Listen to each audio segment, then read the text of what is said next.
Ben Usmon Muhammad Bobur Umarovich, Andijon Shoh International Hospital shifoxonasida MSK vrach bo'lib ishlayman. Xo'p, Bobur aka, Mirobos aka bilan qanchadan beri ishlaysiz? Men Mirobos bilan Shoh International Hospitalda 2 yil mobaynida ishlab kelmoqdaman. Bobur aka, asosan qaysi kasalliklar bilan sizlarga murojaat qilishyapti? Bizga asosan bu Mirobos bilan ko'proq jigar kasalliklari, jigar xastaliklari bilan, jigar sirrozi kasalliklari, jigar kattalashuvi, tanloq kasalliklari bilan. Hozir eng dolzarb bo'lib ketgan tanaffus bo'g'imi kasalliklari, ya'ni asidus nefroz, suyak yemirilishi kasalliklari bilan murojaat qilishadi. Mana siz 2 yil davomida ishlab kelayotgan ekansiz. Mana shu 2 yil davomida bemorlarda qanaqangi o'zgarishlar kuzatildi aka?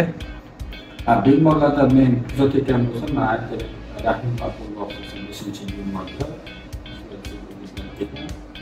bu bemorlar eng kuzatgan narsam shu Mirobosga qayta kelishligi, ishonch hosil bo'lishligi va biz ko'rgan holatimizda jigar tiklanish holatlarini shunday saqlanib turishligi yoki og'ir darajada o'tib ketmayotganini o'zim shaxsan kuzatib boryapman.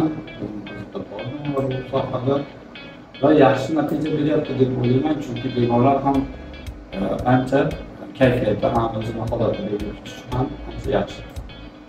Bizda asosan risklarni aniqlagan holatda foizi anchagina yaxshi tomonga o'zgarib bormoqda. Mana bu bir ko'rinishi. Mirobosni kasalliklarni davolashda tabiiy muolajalar bilan yondashishi va bu muolajadan bemorlarni aniq natija olishi menda tabiiy muolajalarga bo'lgan ishonch ortdi. Mirobos ishlariga omad, bemorlarga Yaratganning o'zi shifo bersin.